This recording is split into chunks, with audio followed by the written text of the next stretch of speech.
Hello guys, स्वागत है Siddharth study point में।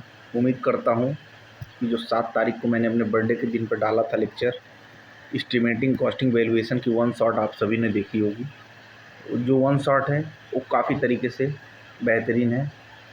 जो अभी तक नहीं देखे हैं वो जाके उसको गो आउट करें, देखें और उस कंटेंट की कदर करें, क्योंकि कंटेंट जो हमने दिया है बहुत शानदार दिया है, प्रयास भी बहुत शानदार है।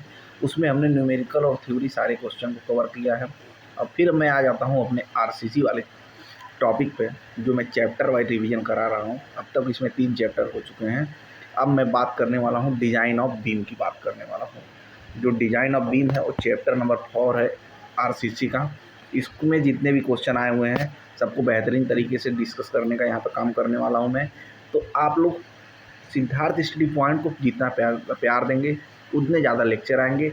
एसएससी जेई से पहले पूरी सब्जेक्ट की एकदम चैप्टर वाइज मैं कराऊंगा। फिर वन शॉट भी आने वाली है। अपकमिंग ऑन शॉट जो है हमारे पास बिल्डिंग मटेरियल या वो कंक्रीट टेक्नोलॉजी या आरसीसी, तीन में से किसी एक की आ सकती है। तो कनेक्ट रहें और बहुत ज़्यादा से ज़्यादा फॉलो करें, देखें और सब्सक्राइब हो सके तो सब्सक्राइब भी करें और सजेस्ट करें एक दूसरे को, ताकि सिविल इंजीनियरिंग स्टूडेंट तक मैं अपनी रीच को बढ़ा पाऊँ। ठीक है, तो आज मैं बात करने वाला हूँ कि what is beam. What is beam, जैसे मैंने डिज़ाइन ऑफ बीम की बात की, तो भाई व्हाट इज़ बीम। बीम क्या है? बीम एक बेसिक डिफरेंस होता है बीम एंड कॉलम में। बीम जो होता है वो हमेशा क्या होता है, हॉरिजॉन्टल मेंबर होता है। ठीक है, बीम को अगर मैं वर्टिकल कर दूं तो इट्स कॉल्ड कॉलम। ठीक है, जो कॉलम होता है वो हमेशा एक्सियल लोड को कैरी करता है, लेकिन जो बीम होता है वो ट्रांसफ़र लोड को कैरी करता है। ठीक है, इतना चीज़ समझ में आ गया होगा आपको। जो बीम होता है वो एक हॉरिजॉन्टल मेंबर होता है, जो कॉलम को, दो कॉलम को क्या करता है, कनेक्ट करने का काम करता है। और डिफ्लेक्शन वगैरह जो आती हैं वो हमारी किस में आती हैं, बीम में ही आती हैं। और जो कॉलम होती हैं उसमें क्या आती हैं, बकलिंग आती हैं। बकलिंग का मतलब टिल्ट होना। अब डिफ्लेक्शन का मतलब कुछ ऐसा दिखना। ठीक है, तो इस चीज़ को आप लोग ध्यान रखेंगे कि बीम क्या होता है और कॉलम क्या होता है, इसमें क्या डिफरेंस है। क्योंकि आगे मैं जब कॉलम का डिस्कशन करूँगा तो कॉलम में काफ़ी चीज़ें बदल जाती हैं। ठीक है, तो वो सब मैं देखूँगा। अभी मैं फ़िलहाल बात करने वाला हूँ बीम के बारे में, और पूरी तरीके से फोकस हमारी बीम पर ही रहने वाली है। तो पहला क्वेश्चन क्या बन सकता है, बीम जो होता है एक हॉरिजॉन्टल मेंबर होता है और इस पर कौन सी लोड आती है, ट्रांसफ़र लोड आती है। ठीक है, ये क्या करता है, दो कॉलम को कनेक्ट करने का काम करता है। ठीक है, अब हम चलते हैं क्वेश्चन पे। क्वेश्चन पहले बताने से पहले एक और चीज़ बताना चाहता हूँ। जैसे एसएसबी की बात करता हूँ, जो लेंथ होती है इसकी 60 बी या 250 बी स्क्वायर बाई डी, इससे क्या होना चाहिए, ज़्यादा नहीं होना चाहिए। ठीक है, और यही एक एसएसबी और कॉन्टीन्यूअस बीम दोनों के लिए वैल्यूएबल होगा। और एक चीज़ और समझिए, जो हमारे पास कैंटिलीवर बीम है, कैंटिलीवर के लिए वही केस मेरे पास क्या हो जाएगा, जो 20 बी हो जाएगा, 25 डी हो जाएगा, और उसके बाद यहाँ पर हो जाएगा 1000 B square by D. L की वैल्यू जो होती है डी, एल की वैल्यू जो होती है इससे ज़्यादा नहीं होनी चाहिए। तो हमको एक चीज़ समझ में आया, जो एसएसबी होता है और जो कॉन्टीन्यूअस बीम होता है, इन दोनों के लिए जो एल की वैल्यू होती है 60 बी या 250 बी स्क्वायर बाई डी से ज़्यादा नहीं होनी चाहिए। और हमारे पास अगर कैंटिलीवर बीम है तो उसके लिए 25 बी और 1000 बी स्क्वायर बाई डी से ज़्यादा एल की वैल्यू नहीं होनी चाहिए। इस क्वेश्चन को पहले क्यों बताया गया, क्योंकि ये क्वेश्चन काफ़ी टाइम पूछा गया है। अब मैं यहाँ पे इसको बता दिया हूँ, तो बार बार जब क्वेश्चन आएगा तो उड़ाऊँगा। ठीक है, जैसे मैंने पहले ही क्वेश्चन से शुरू कर दिया, क्या है इसमें क्वेश्चन, देखते हैं क्या ये बोलना चाह रहा है। ठीक है, the clear distance between the lateral distance for a simply supported और continuous beam ensure lateral stability should not exceed. भाई वही मैं बता रहा हूँ, जो एसएसबी है एंड कंटिन्यूअस बीम है। ठीक है, तो इसमें जो लेटरल स्टेबिलिटी जो यल है वो किसी से ज़्यादा नहीं होनी चाहिए। तो मैं अभी बताया हूँ 60 बी या 250 बी स्क्वायर बाई डी से ज़्यादा नहीं होनी चाहिए, ठीक है। तो इस चीज़ को आप लोग ध्यान रखेंगे। 2 के लिए हो गया। कैंटिलीवर के लिए बात करेंगे तो कैंटिलीवर का भी जस्ट पीछे मैं डिस्कस किया हूँ, 25 बी या 1000 बी स्क्वायर बाई डी से एल की वैल्यू ज़्यादा नहीं होनी चाहिए। एक और क्वेश्चन, पहले नंबर यहाँ पर समझिए कि हम चैप्टर वाइज क्या कर रहे हैं, सबको इंक्लूड कर रहे हैं। हमने पहले इंट्रोडक्शन देखा, फिर हमने शेयर इन कोलैप्स देखा, और तीसरा चैप्टर हमने बॉन्ड एंड एनकरेज देखा। अब चौथा चैप्टर हम जो डील कर रहे हैं, डिजाइन ऑफ बीम डील कर रहे हैं, ठीक है। एक और क्वेश्चन यहाँ पे देखिए, if in a doubly reinforcement section total reinforcement percentage of steel should not be excess। अगर हमारे पास कोई डबली रेनफोर्समेंट बीम है, ठीक है ना, जो डबली रेनफोर्समेंट हमारे पास बीम है तो उसमें टोटल रेनफोर्समेंट कितना आना चाहिए। भाई जो हमारे पास सिंगल रेनफोर्समेंट बीम था तो टोटल हम इसमें कितना लेते थे, 0.4 BD, मतलब 4% लेते थे ग्रॉस एरिया का। अब ये सिंगल बीम था, अगर ये डबली आ जाएगा तो यहाँ पे हम ओनली टेंशन की जोन में लेते थे, यहाँ पे हम टेंशन और कंप्रेशन दोनों में लेंगे और दोनों साइड में 4% लेंगे, ठीक है। तो ये टोटल कितना हो जाएगा हमारा डबली रेनफोर्समेंट में, 4 + 4 8% हो जाएगा। इस बार और ध्यान से सुनिए, उसमें पूछता है डबली रेनफोर्समेंट में कितना परसेंटेज हम टेंशन जोन में लेते हैं, तो टेंशन जोन में कितना लेते हैं, 4% लेते हैं। फिर सेपरेट करके पूछ सकता है कंप्रेशन जोन में कितना लेते हैं, 4% लेते हैं। पूछ सकता है टोटल कितना लेते हैं, तो 8% लेते हैं। तो इन सब चीज़ों को आप लोग ध्यान रखेंगे, ठीक है ना। एक और क्वेश्चन देखिए, if the simply supported beam is considered deep beam if the ratio overall depth is। जो भाई हम इसको सिंपली सपोर्टेड बीम है और डीप बीम के रूप में इसको कंसीडर करेंगे तो यल बाई जो डी की वैल्यू होती है वो मेरी सिंपली सपोर्टेड के लिए 2 होती है। अगर यही कॉन्टीन्यूअस आ जाए तो उसके लिए मेरे यल बाई डी की वैल्यू 2.5 होती है, ठीक है। इतना चीज़ समझ में आ गया कि तो यहाँ पर सिंपली सपोर्टेड के लिए पूछा है तो ऑप्शन नंबर डी लगा देंगे। और नीचे मैंने चार्ट भी दे दिया, इसको आप लोग देख सकते हैं कि एसएसबी के लिए आपका 2 हो जाएगा और कॉन्टीन्यूअस बीम के लिए 2.5 हो जाएगा, ठीक है। जिसको लग रहा होगा कि भाई आपका वीडियो क्वालिटी सही नहीं है, यार मैं बहुत प्रयास कर रहा हूँ, मेरा वो हो नहीं पा रहा है, तो आप लोग यार उसको थोड़ा कोऑपरेट करके वीडियो को ध्यान से सुनिए, क्योंकि मैं बहुत नीट और मक्खन की तरह बता रहा हूँ, ठीक है। जितना बढ़िया से सुनेंगे उतना ज़्यादा आपको एडवांटेज मिल सकता है। भाई ऑप्शन बहुत सारे हैं, आप देख लीजिए, हम तो कोशिश कर रहे हैं आप लोगों को बढ़िया समझाने का।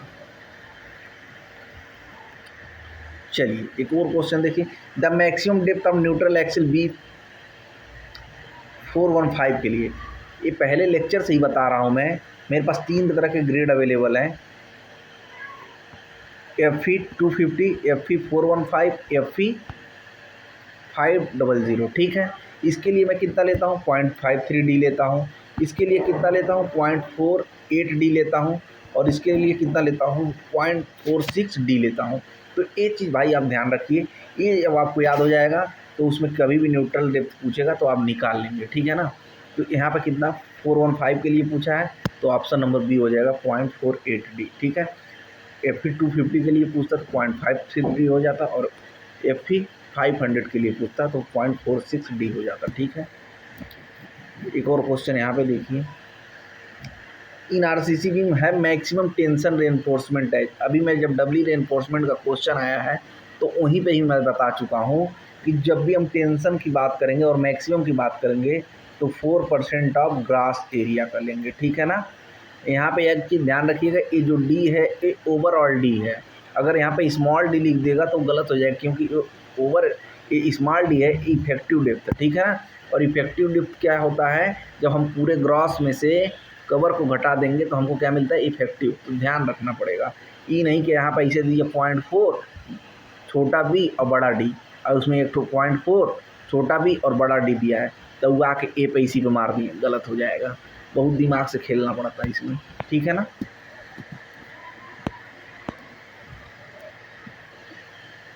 अच्छा एक बोल रहा भैया, in cantilever beam main reinforcement is provide. हमारे पास ये तो कैंटिलीवर बीम है, ठीक है ना। चलिए हाई कैंटिलीवर बीम हो गया। कैंटिलीवर बीम क्या होता है, एक साइड फिक्स होता है, एक साइड फ्री होता है।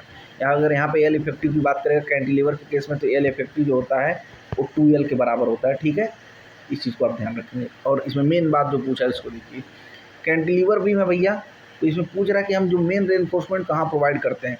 तो मान लीजिए ए इसका न्यूट्रल एक्सिस है, तो एबव द न्यूट्रल एक्सिस, जैसे सिंगली रेनफोर्समेंट में हम क्या कर रहे थे कि जो टेंशन में हम क्या कर रहे थे, स्टील को प्रोवाइड कर रहे थे, तो ए न्यूट्रल एक्सिस से अंडर द कर मतलब नीचे कर रहे हैं, और यहाँ पे कैंटिलीवर में क्या कर रहे हैं, एबव द कर रहे हैं, मतलब न्यूट्रल एक्सिस से ऊपर हम क्या करते हैं, प्रोवाइड करते हैं।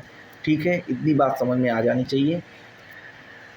फिर एक क्वेश्चन देखिए, if D and N are the effective and depth of neutral axis respectively word का मतलब ये होता है जो पहले दिया है वो पहले, और जो बाद में दिया है बाद में। इफ सिंगली रेनफोर्समेंट में लीवर आर्म, भाई जब लीवर आर्म की बात करेगा तो लीवर आर्म का फार्मूला होता है, जो इफेक्टिव डेप्थ होता है उसमें न्यूट्रल एक्सिस को अगर 3 से डिवाइड करके घटा दिया जाए तो वही मेरा क्या होता है, लीवर आर्म होता है। तो इसको अगर आपको नहीं इसका लैंग्वेज समझ में आए तो आपको सीधा याद रख लेना, D-N/3। ठीक है, चलिए क्या आपको हो रहा है, minimum spacing between horizontal parallel reinforcement of different side should not be less then. भाई साहब इसमें ये पूछ रहा है कि जो मिनिमम स्पेसिंग है हम कितना दे सकते हैं। तो जो भाई मिनिमम स्पेसिंग होता है 1 diameter of thicker bar, thicker मतलब मोटा वाला जो बार है, मोटा वाला जो साइज होगा उतना हम मिनिमम दे सकते हैं। ठीक है, मैक्सिमम की भी केस में बात करूंगा, अभी आएगा कंडीशन तो बात किया जाएगा उसके बारे में। ठीक है, जैसे वहाँ पे वो होगा लिस्ट लेस्टल डायमेंशन 16D और 300 mm, तो उसमें कौन सा मिनिमम होगा तो उसको लेंगे। तो हम बात करेंगे वो सब क्वेश्चन जैसे जैसे आएगा उसको डिस्कस कर लेंगे। एक ही बार में 5 मिनट में बीम को उगल दें तो अच्छा नहीं है ना, जितना रिक्वायरमेंट उतना दिया जाएगा। ठीक है, जैसे मिनिमम की बात करेगा तो जो थिकर बार होगा उसका साइज हम ले लेंगे स्पेसिंग के लिए, वो भी हॉरिजॉन्टल के केस में। ठीक है ना, चलिए एक और क्वेश्चन देखिए, यहाँ पर कितना बार बताएं हम, बताते बताते तो। For the deflection of simply supported beam with in permissible load ratio is effective depth should not be exceed. भाई तुमको 3 चीज़ ध्यान रखना है। पहले तुमको याद रखना है कैंटिलीवर, ठीक है, फिर SSB, फिर तुमको क्या रखना है, कॉन्टिन्यूस बीम। इसके लिए जब भी रेशियो पूछेगा तो कैंटिलीवर के लिए 7, SSB के लिए 20 और कॉन्टिन्यूस के लिए 26। ठीक है, यहाँ पे हमको सिंपली सपोर्टेड के लिए पूछ रहा था तो ऑप्शन नंबर बी लगाएंगे। अगर कॉन्टिन्यूस के लिए पूछता तो ऑप्शन नंबर सी लगाते, कैंटिलीवर के लिए पूछता तो ऑप्शन नंबर ए लगाते। और अगर ये सब क्या है, अप टू 10 मीटर स्पान है, अगर मान लो 10 मीटर से स्पान मान लो एक कैंटिलीवर का 8 हो गया, तब क्या करेंगे 8 मीटर हो गया इंटू 10 बाई, उसके बाद क्या करेंगे जो स्पान हमारा बड़ा हुआ है 8 से मल्टीप्लाई कर देंगे। ठीक है ना, तो वो आ जाएगा वैल्यू। ठीक है, एक और क्वेश्चन देखिए भैया, सिंपली सपोर्टेड बीम के लिए पूछ रहा भाई L/D की वैल्यू, तो मैं तुमको बता चुका हूँ जो L/D की वैल्यू सिंपली सपोर्टेड के लिए 2 होगी और कॉन्टिन्यूस बीम के लिए 2.5 होगी। ठीक है, अब क्वेश्चन बढ़ेगा, तड़ातड़ उड़ेगा भैया, ध्यान रखिएगा। The maximum spacing side reinforcement the beam having the wave area more than 750 mm। हाँ, जैसे एक चीज़ बताइए, साइड रेनफोर्समेंट हम कब प्रोवाइड करेंगे, जब हम 750 mm से क्या कर जाएगा, एक्सीड कर जाएगा। और जो साइड रेनफोर्समेंट होता है वो 0.1% ऑफ वेव एरिया होता है। ठीक है ना, इतना ध्यान रखेंगे। और ये क्या बोल रहा है, 300 mm विड्थ ऑफ बीम, तो आपको क्या करना है, इन दोनों में से जो वैल्यू कम होती है उसको ले लेंगे, तो smaller of A and B. ठीक है, तो ऑप्शन नंबर सी इसका सही हो जाएगा। एक चीज़ ध्यान रखिए, साइड एनफोर्समेंट कब क्या करेंगे, जो हमारी जो डिस्टेंस है वो क्या हो जाएगी 750 mm से ज़्यादा हो जाएगी।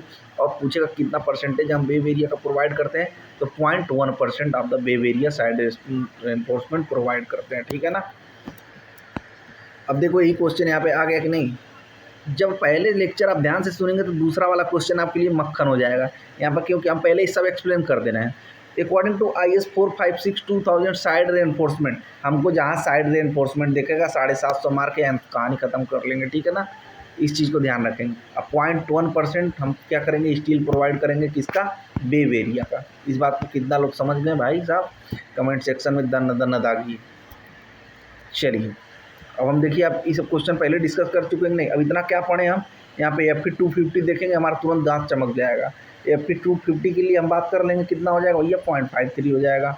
415 के लिए 0.48 हो जाएगा और 500 के लिए 0.46 हो जाएगा। सब में DD चिपका दो, ठीक है, न्यूट्रल डेप्थ निकल जाएगी ना। तो भाई जब लेक्चर आप पेशेंस से सुनेंगे तब आपको मज़ा मिलेगा। कहेंगे वीडियो क्वालिटी सही नहीं है, ये नहीं है, भाई हमारे पास भी कोई मजबूरी, हम भी राजा घर के नहीं है कि हम तुरंत 5 लाख का सेटअप डाल लेंगे। लेकिन मैं प्रयास कर रहा हूँ आप लोगों को बेहतर से बेहतर दिया जा पाए, और जो भी समझा रहा हूँ एकदम नीट एंड क्लीन लैंग्वेज में समझा रहा हूँ यार। एक बार आप पेशेंस से सुनिए, तो पहले ही जज कर लेना है, वीडियो खोलते ही बंद कर दे रहे हैं, उसका कोई मतलब नहीं है भाई।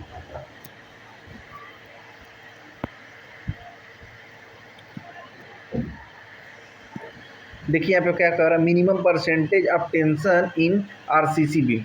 भाई जो मिनिमम परसेंटेज की बात कर रहा है, एक चीज़ देखिए, इसका फार्मूला होता है AS BD × 100, ठीक है, या तो 0.585 FY × 100, ठीक है। तो हमको यहाँ पे क्या दिया है, स्टील का दिया हुआ है, तो हमारे पास क्या फार्मूला अवेलेबल है,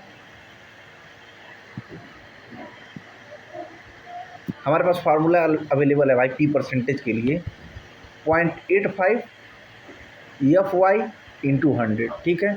अब हमको एक चीज़ देखिए, 0.85 यहाँ हो जाएगा, FE के लिए हमको 500 यहाँ पे दिया हुआ है, और ये हमारा 100 हो जाएगा।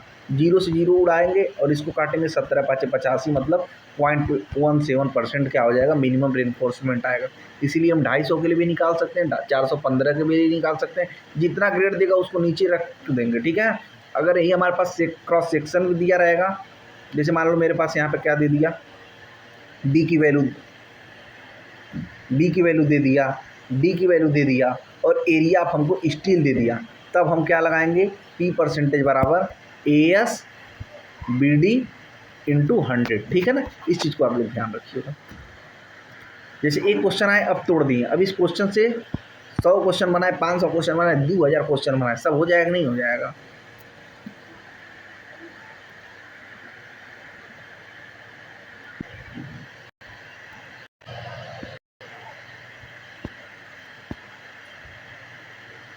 भाई इस RCC के चैप्टर नंबर 3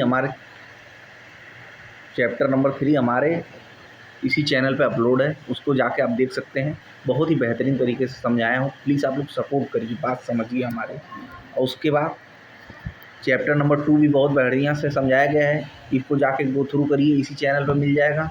चैप्टर नंबर 1 तो भाई 2.5 घंटे की क्लास है, जिसमें 200 क्वेश्चन कराया गया है, जाके प्लीज़ इसको वॉच करिए। मज़ा ना आया तो बताइए हमको। चलिए,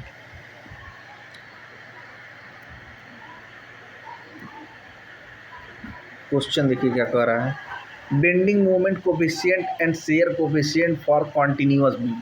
कॉन्टिन्यूअस बीम की बात कर रहा है, of uniform cross section as per IS 456 table 12 and 30 may be used only when span do not differ with the longest span।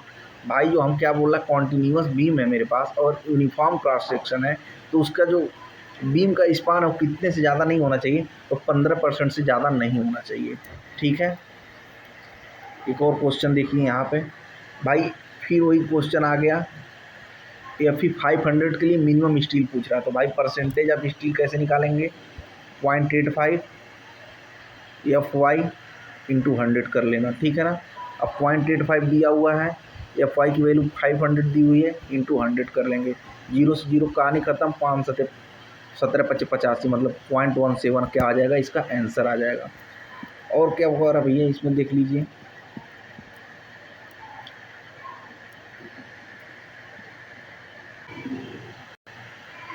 As per IS 456 if the effective length of the cantilever beam shall be taken.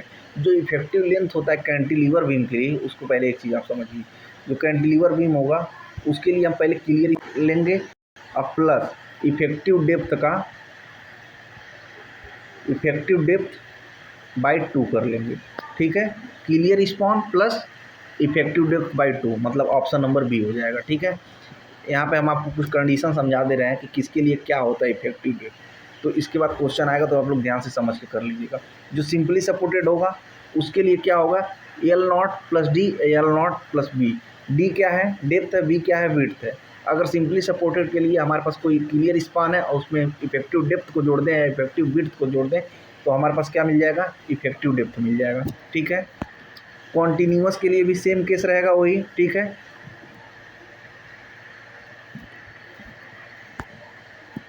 और भाई cantilever के लिए अभी मैं बताया हूँ कि जो एल डी है D/2 हो जाएगा या W/2 हो जाएगा। ठीक है, इन सब चीज़ों को आप ध्यान रखेंगे।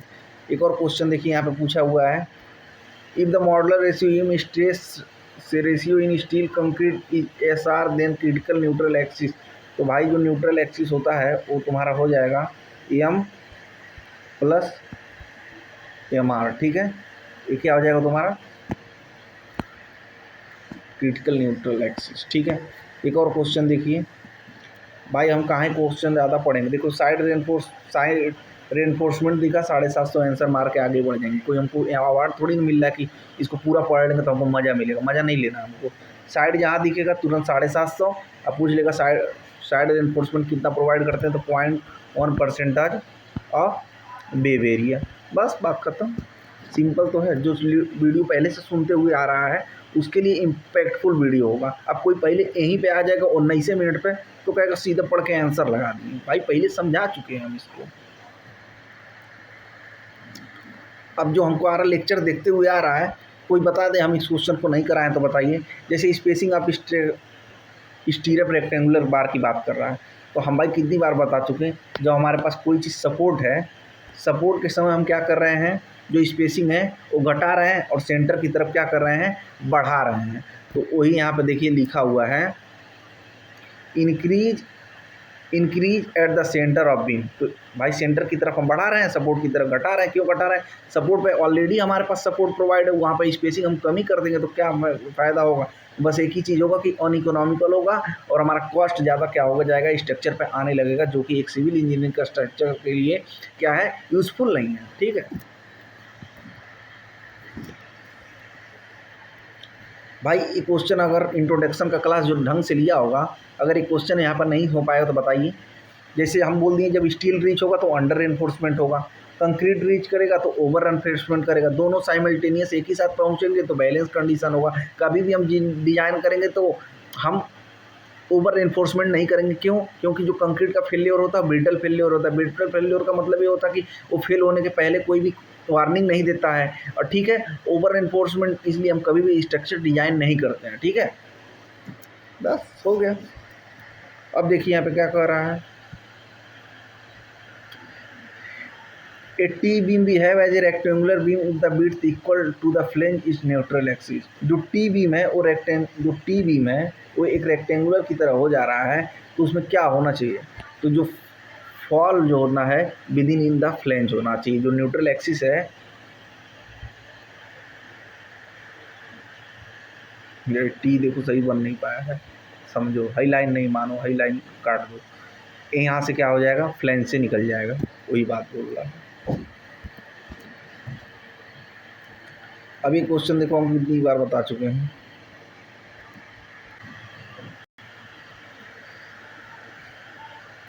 The thickness of flange of T beam of a ribbed slab comrade. जो टी बीम का थिकनेस होता है उसको हम क्या एज्यूम करते हैं, तो thickness of the concrete topping. ठीक है, जो कंक्रीट का टॉपिंग होता है उसके थिकनेस को हम क्या करते हैं, रिब स्लैब की तरह एज्यूम करते हैं टी बीम में। ठीक है ना। एक और क्वेश्चन देखिए, अब भाई हम सिंपली सपोर्टेड के लिए तुमको पहले बता चुके हैं, जो L/D की वैल्यू होती है वो 20 होनी चाहिए, कॉन्टीन्यूअस बीम के लिए 26 होनी चाहिए और कैंटिलीवर के लिए 7 होना चाहिए। तो इसमें से आप देख के आंसर लगा के कमेंट बॉक्स में बताएंगे इसका ऑप्शन नंबर क्या सही है 26 में। ठीक है, एक और क्वेश्चन देखिए यहाँ पे, if the span depth limiting. अच्छा एक चीज़ देखो, हम देखो क्वेश्चन कैसे करते हैं आपको मैं बता रहा हूँ, फिर रोज अपना द स्पान टू डेप्थ। जैसे हम स्पान टू डेप्थ देखेंगे तो हम समझ जाएंगे क्या करेगा, बताइए। Deflection of the beam is bill limiting value. भाई जो डिफ्लेक्शन ऑफ बीम है, अभी हम यही तो पढ़ रहे थे, लेंथ बाय डी के लिए जो SSB है वो 20 से ज़्यादा नहीं होना चाहिए, कॉन्टीन्यूअस के लिए 26 से ज़्यादा नहीं होना चाहिए और कैंटिलीवर के लिए 7 से ज़्यादा नहीं होना चाहिए। तो भाई वो क्या कर रहा है, लिमिट कर रहा है। तो देखो हम यहीं पे ये चीज़ हम पकड़ लिए ना। जैसे यहाँ पे देखें, यहाँ पे लिखा deflection of the beam below A limiting value, मतलब उसका जो लिमिट है, मान लीजिए एसएसबी के लिए 20 है, उससे क्या होना चाहिए, कम ही होना चाहिए, ठीक है, L/D की वैल्यू। बस इतनी सी बात आपको समझनी थी। वो चीज़ क्या कर दिया, लैंग्वेज में दे दिया है, तो यहीं पे वो खेला करना चाह रहा है, लेकिन हम लोग खेला होने नहीं देंगे। क्यों नहीं होने देंगे, जैसे हम स्पॉन और डेप्थ का रेशियो समझ जाएंगे, तुरंत वो समझ जाएंगे वो क्या कर रहा है, वैल्यू को, लिमिट को कंट्रोल करने का काम कर रहा है। आज तक बताइए, इतना लेक्चर आप लोग लिए हैं, कोई इस तरीके से समझा रहा होगा कि नहीं आप लोगों को। ये चीज़ आप खुद लोग डेप्थ में जाके एनालिसिस करेंगे तो आपको पता चलेगा। अब यहाँ पे देखिए क्या कर रहा है, क्वेश्चन देखिए, फिर उसी तरह का क्वेश्चन।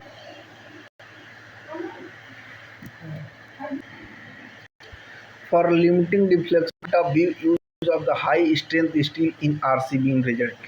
तो भाई जो हमको हाई स्ट्रेंथ की बात करेगा तो हम क्या करेंगे, डेप्थ को क्या करेंगे, इंक्रीज कर देंगे, ठीक है। तो यहाँ पे देखिए option number C, increase in the depth, ठीक है। अब भाई बताओ, जो लेक्चर पहले सुना है उसको हमें आंसर बता दीजिए। नहीं, साइड रेनफोर्समेंट जब भी आएगा तो हम 0.1% ऑफ द एरिया लेंगे रेनफोर्समेंट। बताएं कि नहीं बताएं, आप इस बात को बताइए ना। हम इस वीडियो में क्यों गुस्सा आ गए हैं भाई, इसलिए गुस्सा आ गए कि आपको ना वीडियो की क्वालिटी ख़राब है। मानता हूँ ख़राब है भाई, मैं एकदम 100% एक्सेप्ट कर रहा हूँ, वीडियो की क्वालिटी ख़राब है, लेकिन कंटेंट इसमें बहुत बेहतरीन है ना। कंटेंट आप फोकस करिए, मैं जिस लैंग्वेज में आपको बता रहा हूँ आप पकड़िए, क्या हो सकता है, कैसे आंसर होगा। हम बोल दिए साइड रेनफोर्समेंट दिखेगा, बिना देखे 750 मारना है, कभी गलती नहीं होगा। साइड रेनफोर्समेंट दिखेगा, तुरंत हम ऑप्शन में देखें 0.1 कहाँ लिखा है, आगे पढ़ने की जरूरत नहीं है, क्योंकि 0.1 एक ही बार देगा, खत्म हो जाएगा कहानी उसका। भाई मिनिमम टेंशन पूछ लेगा एफबी के लिए, एफबी 500 के लिए, तो आपको सीधे पता है 70-85 हो जाएगा, 0.17। तो ये सब यहाँ तक करना पड़ेगा आप लोगों को वैल्यू। आप वीडियो को पूरा वॉच कर करिए, आपको ज़रूर इसमें से कुछ ना कुछ मिलेगा। ऐसा नहीं है कि आप 1 घंटे का वीडियो देखेंगे तो कोई आपको आउटपुट ही नहीं मिलेगा, आउटपुट आपको मिलेगा, टाइम देना पड़ेगा। लेकिन क्योंकि हम ये बहुत स्मूथ तरीके से बताना चाह रहे हैं और बता भी रहे हैं, ठीक है। मैं कुछ लोगों की बात कर रहा हूँ जो निगेटिव कमेंट कर रहे हैं, निगेटिव कमेंट ना करिए भाई। एप्रिसिएशन नहीं कर सकते तो डिप्रिसिएशन भी मत कीजिए, ठीक है। A reinforcement cantilever beam span इतना है द क्रॉस सेक्शन है, check the lateral stability of the deflection of beam. जो भाई डिफ्लेक्शन ऑफ बीम है उसको क्या कर रहा है, चेक करने के लिए कर रहा है दोनों। तो इसमें क्या दिया है, 150 गुणे 1.5। तो भाई इसमें एक चीज़ आप समझिए, जो हमको स्पान दिया है 4 मीटर दिया है, और हमको एक बार क्या दिया है, ये डेप्थ मेरा कितना दिया, 500 दिया है। तो स्पान मेरा 4 मीटर है और डेप्थ मेरा कितना है, 500 mm है। तो मीटर को भी पहले हम mm में ही कन्वर्ट कर लेते हैं। ये आ जाएगा मेरा 4000 mm, और नीचे क्या है मेरा 500 है। 2 जीरो काटेंगे, ये वैल्यू आ जाएगी 8, ये वैल्यू 8 आ जाएगी, और मतलब ये वैल्यू क्या हो जाएगी मेरी, 7 से ज़्यादा हो जा रही है। हो जा रही है कि नहीं हो जा रही। तो अब एक चीज़ बताइए, ये जो वैल्यू 7 से ज़्यादा हो जा रही है, और आपको एक चीज़ पता है कि जो लिमिटिंग वैल्यू होती है L/D कैंटिलीवर के लिए उस 7 के बराबर ही होती है, और ये वैल्यू क्या आ जा रही है, 8 आ जा रही है, मतलब 7 से ज़्यादा हो जा रही है। तो ये क्या करेगा भाई, ये डिफ्लेक्शन और स्टेबिलिटी दोनों को डिस्टर्ब कर देगा। तो ये दोनों में क्या कर देगा, फेल दिखाएगा हमको, जो वो fall in both deflection and lateral stability, ठीक है। क्योंकि क्रॉस सेक्शन जो होता है उसी पे तो स्टेबिलिटी डिपेंड कर रही है। मान लीजिए पेन है, इसका क्रॉस सेक्शन कम है तो ये कम स्टेबल है। अगर मान लीजिए इसी पेन को हम इस साइड से रख दें तो ये गिरेगा क्या, कभी नहीं गिरेगा। तो जितना ज़्यादा सरफेस उतना ज़्यादा क्या होगा, स्टेबिलिटी। तो भाई हमारे पास लिमिटिंग वैल्यू जो कैंटिलीवर के लिए वो 7 थी L/D की, और यहाँ पे हमको जब L/D कैलकुलेट कर रहे हैं तो 8 आ जा रहा है। मतलब ये वैल्यू लिमिट को क्या कर रहा है, एक्सीड कर जा रहा है। जब कोई चीज़ एक्सीड कर जाता है लिमिट को तो कहीं ना कहीं वो हार्मफुल ही होता है। जैसे हम ब्रिक पढ़ते हैं तो उसमें अगर सिलिका एक्सेस हो जाता है अमाउंट ऑफ में तो क्या हो जाता है, brick and brittle and weak कर देता है, ठीक है। तो इस चीज़ को आप ध्यान रखेंगे, कभी हमको एक्सेस में कोई चीज़ नहीं लेना है भाई। वन शॉर्ट लेक्चर जिसने भी नहीं देखा, जाके मेरी रिक्वेस्ट है कि उसको आप प्लीज़ देख लीजिए। उसको आप देख लेंगे, यूपी SSC में आपका 5 नंबर और जेई में करीब जितने भी आ रहे हैं 8 से 10 नंबर, वो सब कवर हो जाएगा। 396 क्वेश्चन का एकदम महामैराथन है, 4.5 घंटे का वीडियो है। प्लीज़ जाके भाई वॉच आउट करें। इस वीडियो को मैं बहुत दिल से बनाया हूँ, इसीलिए मैं अपने बर्थडे के दिन इसको रिलीज किया था। हालांकि अच्छा रिस्पॉन्स है इस पर, लेकिन मैं चाहता हूँ और रिस्पॉन्स आए, भर भर के रिस्पॉन्स आए इस पर, ठीक है भाई। लेक्चर 1 इसी चैनल पे पड़ी हुई है, और किसी को भाई हमारे शॉर्ट नोट चाहिए तो हमारा शॉर्ट नोट ले सकता है, जो पूरी तरीके से सेल्फ डिजाइन है मेरे द्वारा, ठीक है, जो 21 रुपये को एक सब्जेक्ट का है और 149 रुपये में पूरे सिविल इंजीनियर के जितने भी 11-12 सब्जेक्ट हैं सबका मिल रहा है। तो भाई चैनल को सपोर्ट करेंगे तब जाके मैं डिजिटल पर शिफ्ट हो पाऊँगा, ठीक है। वैसे मैं फ्री कंटेंट आपको दे रहा हूँ, 149 रुपये कोई ज़्यादा वैल्यू नहीं है। अगर आप चाहें तो चैनल को सपोर्ट कर सकते हैं PDF ही लेकर। अगर नहीं PDF लेना है, अगर आप वैसे ही सपोर्ट करना चाहते हैं तो इस QR को स्कैन करके आप सपोर्ट कर सकते हैं, जितना आपकी कैपेबिलिटी हो, 10 रुपये, 20 रुपये, 50 रुपये, जो भी आप करेंगे वो सिद्धार्थ स्टडी पॉइंट पूरी तरीके से उसके लिए आपका वैल्यूएबल रहेगा, ठीक है। भाई देख लीजिए, स्टील के शॉर्ट नोट्स अवेलेबल हैं, हर चीज़ के अवेलेबल हैं, इरिगेशन के अवेलेबल हैं, हर चीज़ के शॉर्ट नोट्स अवेलेबल हैं, ठीक है। अब क्वेश्चन पे आते हैं। The final deflection due to the all load include the effect of temperature, creep and shrinkage. भाई वो ऑल लोड को क्या कर रहा है, इंक्लूड कर रहा है। तो उसके लिए जब भी हमारे पास टोटल ऑल लोड को इंक्लूड करेगा तो स्पॉन बाई 200 हो जाएगा। इस चीज़ को ध्यान रखेंगे, स्पॉन बाई 250, ठीक है।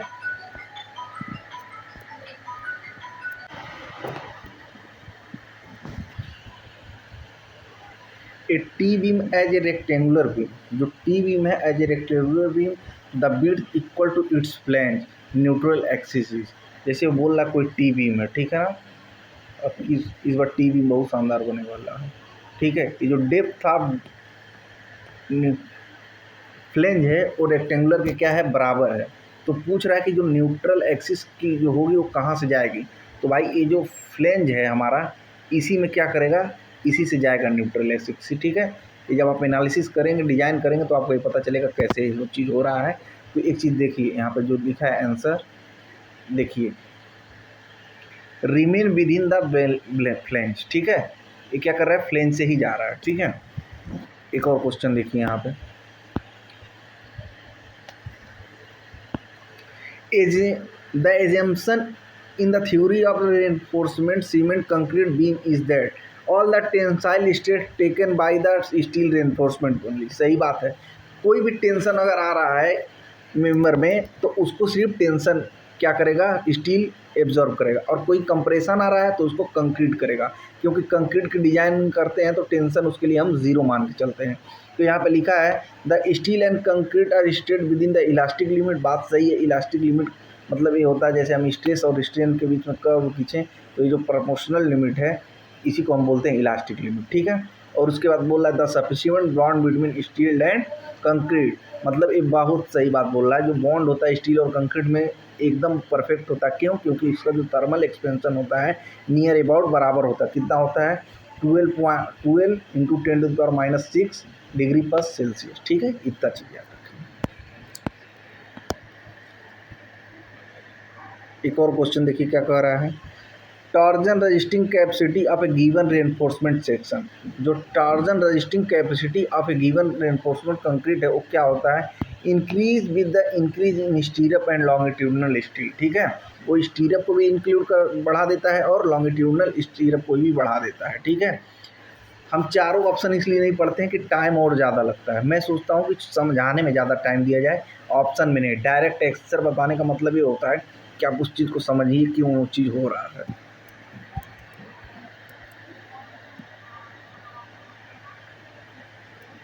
देखिए एक क्वेश्चन देखिए, as the span of bridge increase the impact factor. जैसे जैसे स्पॉन बढ़ता जाएगा ब्रिज का तो इम्पैक्ट फैक्टर जो होता है वो क्या हो जाएगा, घटता जाएगा, ठीक है।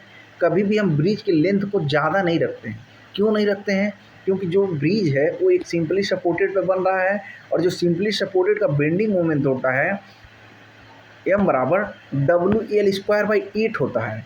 अब सोचिए अगर हम 2 मीटर कोई लंबाई थोड़ी सी बढ़ जा रही है तो यहाँ पर मोमेंट उसका कितना बढ़ जा रहा है, 2 का स्क्वायर बढ़ जा रहा है। मतलब क्योंकि लेंथ बढ़ाने पे स्क्वायर के टर्म में मोमेंट बढ़ने लगता है, इसलिए हम क्या करते हैं कि कम से कम स्पॉन रखने का प्रयास करते हैं।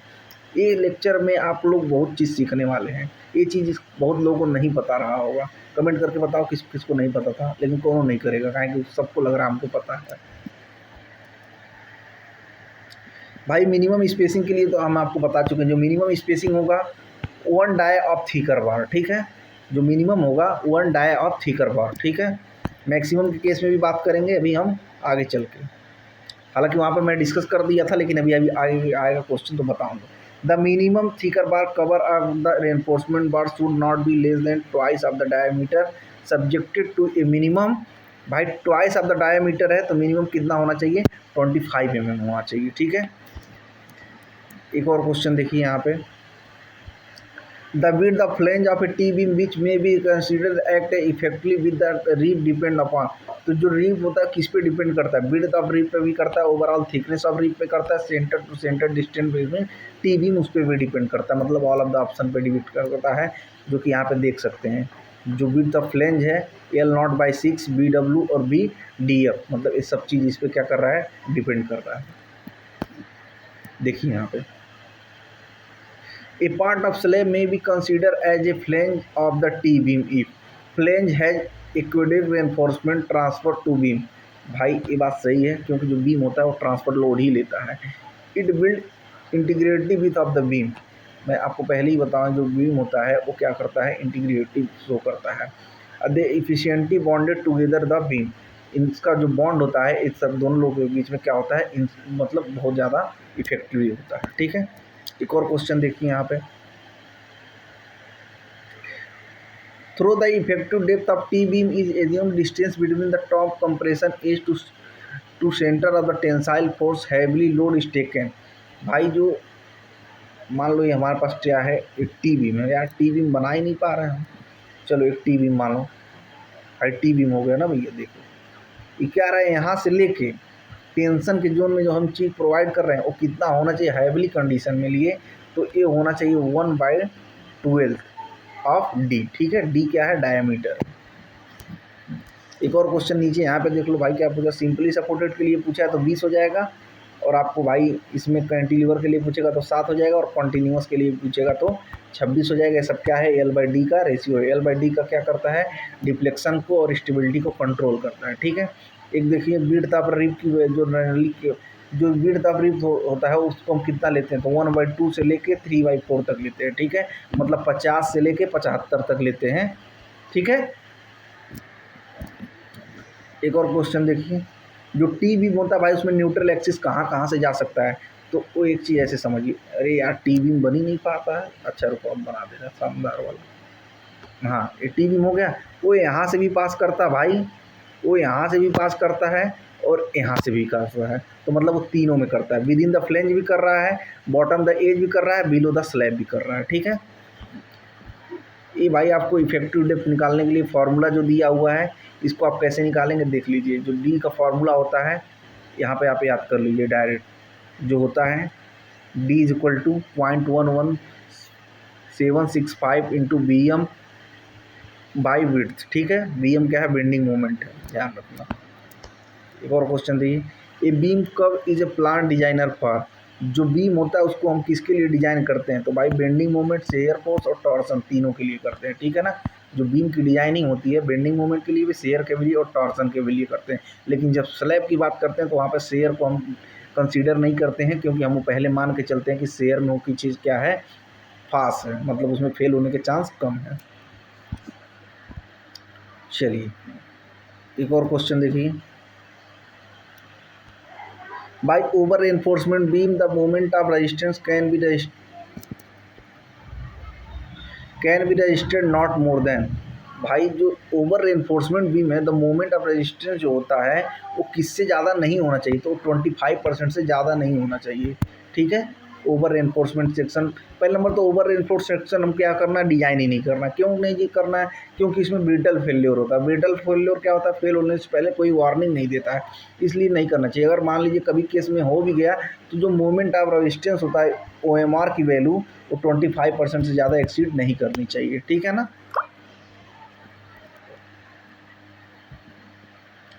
भाई देखिए, advantage of the reinforcement concrete due to, जो एडवांटेज होता है रेनफोर्समेंट का क्या होता है, मोनोलिथिक कैरेक्टर होता है। भाई कंक्रीट है तो उसका टेंशन से कोई मतलब नहीं है, वो सिर्फ कंप्रेशन के लिए बात करेगा, तो इसीलिए क्या होता है, मोनोलिथिक मतलब एक कैरेक्टर दिखाता है। फायर रेजिस्टेंस एंड ड्यूरेबिलिटी भी होता है। फायर रेजिस्टेंस जब आता है तो उसको प्रोटेक्ट करने में भी ईजी है और इसकी ड्यूरेबिलिटी भी ज़्यादा होती है। और कंक्रीट जो होता है भाई, इसमें मेंटेनेंस कम आता है। लकड़ी है, कोनो इधर से मार दिया, ये डिफ्लेक्ट हो गया, तो इसको दिक्कत है। लेकिन इसको मारते रहोगे तो इतना आसानी से नहीं टूटेगा, ठीक है, इस चीज़ को ध्यान रखेंगे।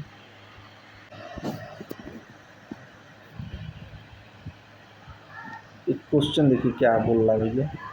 इन a singly reinforcement concrete beam of 25 centimetre width and 70 centimetre effective depth is provided with 80 point इतना the modular ratio M is इतना डेप्थ ऑफ न्यूट्रल एक्सिस। भाई न्यूट्रल डेप्थ एक्सिस एक्स निकालना है। पहले नंबर हमको बी जो है वो 225 दिया, तो इसको हम एम में कर लेंगे, 250 mm हो जाएगा। जो डी दिया है 700 दिया है, 770 सेंटीमीटर दिया, इसको 700 mm कर लेंगे। उसके बाद हमको क्या बोल रहा है, जो मॉडुलर रेशियो हमको दिया है वो 15 दिया हुआ है। और क्या हमको दिया है, और क्या दिया है सर इसमें यार, और क्या दिया, अच्छा इसमें स्टील का एरिया दिया भाई, एएस दिया हुआ है, ठीक है, एएस मेरे को दिया हुआ है यहाँ पे 18.75 सेंटीमीटर स्क्वायर। अच्छा एक चीज़ ये बताओ, हम इसको फालतू में एम हमको देखो आंसर में सब सेम ही में दिया हुआ है, ठीक है, तो हम सारी वैल्यू को ऐसे ही रखने देते हैं। एक चीज़ करते हैं, फिर से इसको करते हैं। पहले नंबर एक चीज़ समझिए, जो हमारे पास फार्मूला होता है bx²/2, ठीक है, M S T D minus X, ठीक है। इस x की वैल्यू मेरे को निकालनी है, b की वैल्यू मैं 25 रख लूँगा, बाई 2 हो जाएगा, x² मेरे को निकालना है, m की वैल्यू मेरे को 15 दी हुई है, एस टी की वैल्यू मेरे 18.75 दिया हुआ है, और उसके बाद d की वैल्यू मेरे को 700 दी हुई है, और क्या दिया है, और क्या है मेरे पास, x मेरे को पता नहीं है। तो यहाँ पे एक क्वाड्रेटिक इक्वेशन बनेगा। अब क्वाड्रेटिक इक्वेशन को विदाउट कैसियो आप सॉल्व नहीं कर सकते हैं, ठीक है। जब आप इसको सॉल्व करेंगे तो वैल्यू 3 सेंटीमीटर आ जाएगा, ठीक है ना। इसको आप सॉल्व कर लीजिएगा। मेन इसमें फार्मूला था, क्या होता है, bx²/2 m/d - x होता है, ठीक है ना। कि ये किसके अकॉर्डिंग हो रहा है, ये WSM के अकॉर्डिंग हो रहा है, ठीक है ना। इस चीज़ को आप ध्यान रखें। अब भाई इसमें सोल्यूशन मैंने प्रोवाइड कर दिया है, अगर किसी को नहीं आएगा तो आप इसमें देख लेंगे कैसे होगा, ठीक है। चलिए एक और क्वेश्चन देखिए। द मॉडुलर रेशियो पूछ रहे हैं भैया। The neutral axis of a T beam is below the slab, the relationship between the flange width B and depth of neutral axis, thickness of the slab ds, effective depth of D, gross sectional area 80 and modular ratio में be rated. तो ये हो जाएगा भाई BS, और ये हो जाएगा N/2, और ये हो जाएगा MST/D। अभी जो मैं बताया हूँ वही वाला चीज़ है यहाँ पे, ठीक है। तो ये ऑप्शन नंबर सी आप इसको देख लीजिए, ठीक है भाई। इस क्वेश्चन का आंसर बताना हमको ज़रूरी नहीं लग रहा है, क्योंकि हम जैसे सिंपली सपोर्टेड बीम देखेंगे वहाँ पर 20 हो जाएगा, कॉन्टीन्यूअस देखेंगे तो 26 हो जाएगा, कैंटिलीवर देखेंगे तो 7 हो जाएगा। ये सब L/D का रेशियो है, जो क्या करता है, स्टेबिलिटी और डिफ्लेक्शन को कंट्रोल करता है। एक और क्वेश्चन देखिए यहाँ पे क्या कह रहा है, the initial estimate of the beam the width of assume. जो इनिशियल एस्टीमेट होता है विड्थ, हम कितना एज्यूम करते हैं, तो इसको करते हैं 1/20, ठीक है। एक और क्वेश्चन देखिए, the moment of couple set a section of a beam the longitudinal compression and tension portion is known as moment of resistance. भाई क्या करते हैं हम, देखो ध्यान से, पहले हम कंप्रेशन जोन या टेंशन जोन में जो भी चीज़ होता है उसको निकाल लेते हैं, और उसका जब मल्टीप्लाई कर लेते हैं तो हमको मोमेंट ऑफ रेजिस्टेंस मिल जाता है, ठीक है। कंप्रेशन और टेंशन दोनों के लिए हम निकालते हैं, ठीक है ना। एक क्वेश्चन देखिए, if the depth of actual neutral axis of a doubly reinforcement beam it is greater than the depth of critical neutral axis, the concrete attend the its maximum stress earlier. बात सही है। Is less than the depth of critical neutral axis, the steel has tensile zone attend the maximum stress in earlier, ठीक है। If equal to the depth of critical neutral axis, the concrete and steel attend their maximum stress simultaneous. बात सही है। चलिए एक और minimum की बात कर रहा भैया, तो आपको पता है जो थीकर बार होता है उसका हम कम से कम 1 टाइम लेते हैं, तो ऑप्शन नंबर ए हो जाएगा, ठीक है। अगर ये स्टील लाता तो यहाँ पर मिनिमम पिच बोलता तो हम 2.5D ले लेते हैं, ठीक है। लेकिन अभी स्टील जो क्वेश्चन चल नहीं रहा है, RCC चल रहा है, तो मिनिमम जो स्पेसिंग होता है हॉरिजॉन्टल पैरेलल के लिए 1 थीकर बार होता है, ठीक है ना। एक क्वेश्चन देखिए क्या कर रहा है, in a singly reinforcement beam effective depth is measure from the compression edge. भाई जो हमारे पास सिंगली रेनफोर्समेंट बीम है, यहाँ पे क्या है, स्टील है मेरे पास, और यहाँ एक कोई कंप्रेशन जोन है, और यहाँ से लेके जो स्टील का सेंटर है वहाँ तक के डिस्टेंस को मैं क्या बोलता हूँ, इफेक्टिव डेप्थ बोलता हूँ। और इस पूरे चीज़ को मैं बोलता हूँ ओवरऑल डेप्थ, और इस वाले को मैं बोलता हूँ विड्थ। ठीक है, इतना चीज़ समझ में आ गया कि नहीं आ गया भाई? ये क्वेश्चन देखिए जो डबली रेनफोर्समेंट के लिए, तो A M C by T हो जाता है, और एन डी माइनस एन क्या हो जाता है, इसका रेशियो हो जाता है। यहाँ से हम मॉडुलर रेशियो निकाल सकते हैं। ठीक है ना। एक और क्वेश्चन देखिए यहाँ पे बोल रहा है not the ratio depth is not exceed. भाई नॉट एक्सीड की बात कर रहा है, तो हमको एक ही चीज़ पता है, कैंटिलीवर के लिए 7 हो रहा है, एसएसबी के लिए 20 हो रहा है, और कंटिन्यूअस के लिए 26 हो रहा है। तो एक ही केस बच रहा है जिसमें जो 10 से क्या हुआ, इंक्रीज नहीं कर रहा, तो क्या हो जाएगा, option number C cantilever beam. ठीक है ना। अब इस क्वेश्चन को मैं क्यों तेज़ी से लेकर चल रहा हूँ, क्योंकि सब चीज़ पहले आगे डिस्कस कर दिया हूँ, वीडियो को लंबा करने का कोई मतलब है नहीं। The thickness of flange of a T beam of a ribbed slab is assume to. तो भाई हम इसको बता चुके हैं, जो थिकनेस ऑफ कंक्रीट टोपिंग होता है, एक क्वेश्चन पहले भी आया था, उसी का सेम क्वेश्चन रिपीट कर दिया है। ठीक है, जो रिब्ड का स्लैब हम एज्यूम करते हैं, तो कितना करते हैं, thickness of the concrete topping की बात करते हैं। एक और क्वेश्चन देखिए, the ratio of width to effective depth is come. जो बी है और इफेक्टिव डेप्थ है उसको हम कितना रखते हैं, तो 0.5 से 0.6 रखते हैं। ठीक है, ऑप्शन नंबर 20 का आंसर हो जाएगा। एक और क्वेश्चन देखिए, टी बीम भी है was rectangular beam the equal the flange is neutral axis. भाई मैं कितनी बार बता चुका है, क्वेश्चन कई बार आ चुका है। जो टी बीम है तो ये क्या करता है, रिमेन इन द फ्लेंज से न्यूट्रल एक्सिस क्या करने लगता है, पास करने लगता है। जब टी बीम एक रेक्टेंगुलर सेक्शन की तरह वर्क करने लगता है। अगर टी बीम में पूछ ले कि न्यूट्रल एक्सिस कहाँ से पास करता है, तो भाई फ्लेंज से भी करता है, वेब से भी करता है, और बॉटम ऑफ द स्लैब से भी करता है, तीनों केस में करता है। एक और क्वेश्चन देखिए यहाँ पे क्या है, according to the steel beam theory the doubly reinforcement. जो डबली रेनफोर्समेंट होता है भाई, वो टेंशन रजिस्ट, भाई टेंशन जो हो स्टील रजिस्ट करेगा, जो कंप्रेशन है वो कंक्रीट रजिस्ट करेगा, और दोनों क्या करेगा, stress tensile stress equal to the stress of compression steel, ये दोनों बराबर होता है। और ये क्या पूछ रहा है इसमें, भाई तुम एक चीज़ बताओ, हम बोले थे कि आगे क्वेश्चन आएगा तो डिस्कस करेंगे उसमें। इसमें वर्टिकल स्टीरअप की बात कर रहा है, वो भी मैक्सिमम, तो इसके लिए क्या होता है, 16D लीस्ट लेटरल डायमेंशन या 300 mm, इनमें से जो सबसे कम होगा उसको हम ले लेंगे। तो ये पूछ रहा है मैक्सिमम, भाई तो मैक्सिमम हम कितना ले सकते हैं, 300 mm से ज़्यादा नहीं ले सकते हैं। और कंडीशन क्या होना चाहिए, लीस्ट लेटरल डायमेंशन 16 5 क्या है, main diameter of the bar है, और 300 क्या है, लिमिटिंग वैल्यू। 300 mm तो उससे ज़्यादा किसी केस में नहीं ले सकते हैं। और यही पूछ रहे हैं मैक्सिमम कितना ले सकते हैं, तो 300 ले सकते हैं। क्यों हम 300 से ज़्यादा नहीं ले सकते, क्योंकि ये बोल रहा है विच एवर लेस, मतलब इन तीनों में से जो लेस है, तो लेस कौन सी वैल्यू होगी, मान लीजिए वैल्यू ज़्यादा हो गई, 450 होगी, और लिस्ट लेटरल डायमेंशन हमको 500 दे दिया, कभी थोड़ी ना हम 500 ले लेंगे, नहीं, इन तीनों में जो कम वैल्यू होगा उसको लेंगे। कितना लेंगे, 300 mm। तो अब जो मिनिमम है वहीं पे यहाँ पे क्या बन रहा है, मैक्सिमम बन रहा है, बन रहा है कि नहीं बन रहा है। तो वही बोल रहा है कि मैक्सिमम वर्टिकल स्टीरअप कितना ले सकते हैं, तो 300 mm ले सकते हैं। एक बार फिर से लिख रहा हूँ, 65 लीस्ट लेटरल डायमेंशन और 300 mm, इनमें से जो लेस होगा। ठीक है ना।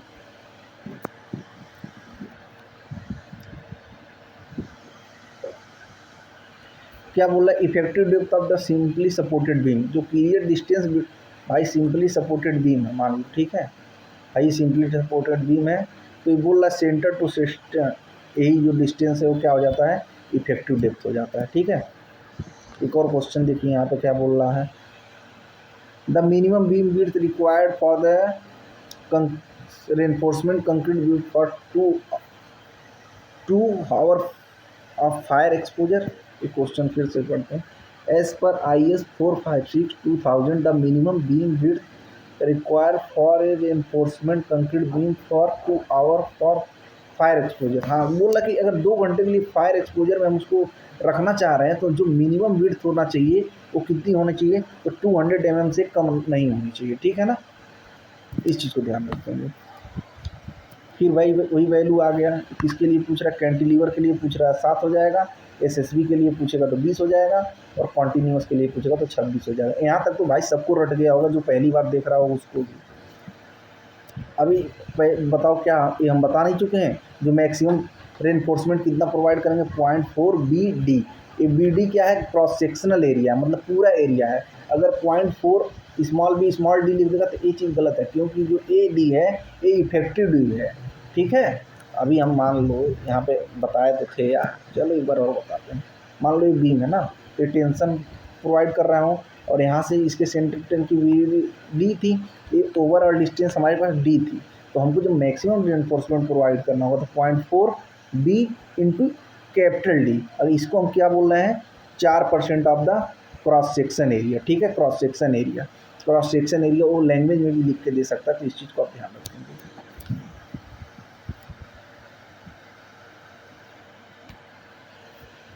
भाई the minimum tension reinforcement F इतना द बीम साइज इतना इफेक्टिव डे मुकता है, तो मिनिमम टेंशन पूछ रहा भाई, तो आपको कैसे निकालना है।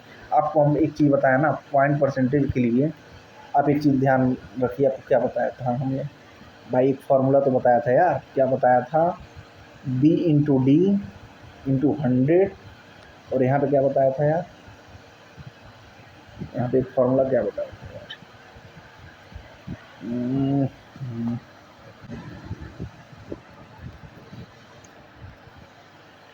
भाई परसेंटेज हमको P निकालना था, तो क्या था पॉइंट, फार्मूला था AST BD into 100 is equal to 0.85 FY into 100, ठीक है। अब हमको सब वैल्यू दी है, FP की वैल्यू मेरे को दी है 500, ठीक है। AST मेरे को निकालना ही है, BD मेरे को क्या दिया हुआ है 450 गुणे 650, तो जो इफेक्टिव डेप्थ है वो 550 लेंगे। उसके बाद हम इस वैल्यू को यहाँ पर रखेंगे तो AST मेरा निकल जाएगा। AST आप जब कैलकुलेट करेंगे तो 420 mm आ जाएगा। किसको लगता है कर लेगा, किसको लगता नहीं कर पाएगा, हम बता दें क्या, चलो यार हम बता देते हैं कैसे। सुनो, हमको AST निकालना है, ठीक है। हमारे पास BD क्या दिया है, B है 450, ठीक है। और हमको D की वैल्यू क्या है, ये ओवरऑल डेप्थ है, लेकिन इफेक्टिव डेप्थ यहाँ पर 550 दिया है, ठीक है। अब मेरे को यहाँ पे 0.85 है, और FY की वैल्यू मेरे को 500 दी है, ठीक है। यहाँ से 0 से 0 काट देंगे। अब इस चीज़ को मैं जब करूँगा तो ये 5 से काटूंगा 10 बार, और इसको काटूंगा 170 बार, ठीक है ना, ठीक है। अब बताओ, ये कट जाएगा 17 बार में, और यहाँ पे आप AST जब आप कैलकुलेट करेंगे तो इस चीज़ को यहाँ पर मल्टीप्लाई कर देंगे 0.17 में, तो आ जाएगा आपका 420, ठीक है ना। ऑप्शन नंबर बी हो जाएगा इसका। भाई किसी को हमारे हैंड रिटन शॉर्ट नोट्स चाहिए तो हर सब्जेक्ट के अवेलेबल है, जैसे एस्टिमेटिंग का अवेलेबल है 21 रुपीज़ का है, ऑल सब्जेक्ट का लेना चाहता है तो 149 का ले सकता है हमारे इस गिवन नंबर पे, ठीक है। व्हाट्सअप करके आप इसको ग्रैब कर सकते हैं, ठीक है। इसी तरह आपको सॉयल मैकेनिक्स के मिल जाएंगे, इसी तरह BM और CT का मिल जाएगा, इसी तरह हमको आपका हाइड्रोलिक मैकेनिक्स या फ्लूइड मैकेनिक्स मिल जाएगा, सर्वेइंग का मिल जाएगा, ऑल सब्जेक्ट का मिल जाएगा। भाई कोई हमारे चैनल को सपोर्ट कराना चाहता है तो वो भी QR स्कैन करके सपोर्ट कर सकता है। एक और क्वेश्चन देखिए, यही क्वेश्चन है जो पीछे हम बताए थे, 420 आ जाएगा, तो इसको आप कैलकुलेट करेंगे तो आ जाएगा, ठीक है। ये क्या पूछ रहा भाई, simply supported beam of 6 metre span is rising on 200 mm wide brick wall, assume depth of beam is 85 metre per 1 metre span, also assume width of beam equal to width of support, the factor load of the beam. तो भाई इसमें कुछ करना नहीं है, हमको जो depth निकालना पड़ेगा। तो क्या दिया है मेरे पास, 6 मीटर स्पॉन दिया है और 85 मीटर दिया है पर मीटर के लिए। तो 6 में मीटर ये है और 1 मीटर के लिए 85 है, तो 85 में 6 का मल्टीप्लाई कर देंगे तो ये 510 mm आ जाएगा, जिसको 0.1 मीटर बोल देंगे। हम इसको ओरली समझा रहे हैं, इसको आप लोग ध्यान से समझिए। क्या किया, 6 मीटर दिया हुआ स्पान मेरे पास, 1 मीटर के लिए 85 है, तो 85 में 6 का मल्टीप्लाई कर दिया तो 510 आ गया mm, और 510 mm को हम 0.51 मीटर लिख सकते हैं। इतना चीज लिख दिए। वैल्यू हम कैसे निकालेंगे भाई साहब, ये हमारे पास मीटर में आ गया, 6 मीटर ये दिया हुआ है और थिकनेस दिया हुआ है 230 mm, तो इसको मीटर में कन्वर्ट करेंगे तो 0.23 मीटर हो जाएगा। इसको कैलकुलेट करेंगे तो एक क्यूबिक वैल्यू आ जाएगी। अब भाई हमको जब वेट निकालना है बीम का, तो वहाँ पे वैल्यूम और यूनिट वेट ले लेंगे।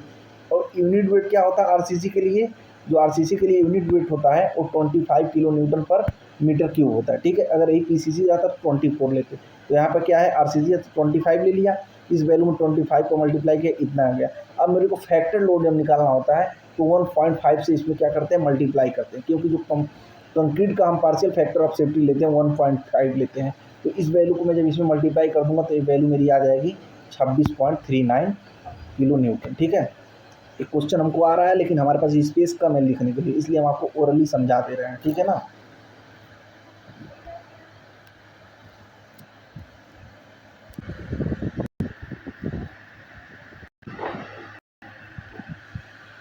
एक क्वेश्चन देखिए, the criteria of minimum and maximum area. Minimum और मैक्सिमम की बात करते हैं, जो मैक्सिमम होता है वो 0.4 BD होता है, और जो मिनिमम होता है ये अभी हम आपको पहले बताएं 85 FY into 100 is equal to AST BD into 100, यही फार्मूला होता है। इन्हीं दोनों को फार्मूला यहाँ पे लिखना है। तो जैसे देखिए यहाँ पर C में दिया है, ये चीज़ यहाँ मैं लिखा और ये चीज़ यहाँ मैंने लिखा, ठीक है। इन दोनों का क्या है फार्मूला पूछा था, मिनिमम परसेंटेज ऑफ स्टील के लिए, ठीक है, और मैक्सिमम परसेंटेज ऑफ स्टील के लिए। तो कभी भी हमारे पास सिंगली रेनफोर्समेंट है तो इसमें मैक्सिमम हम 4% करेंगे, और डबली है तो 8% करेंगे। क्यों करेंगे? क्योंकि हम टेंशन और कंप्रेशन दोनों जोन में प्रोवाइड कर रहे हैं।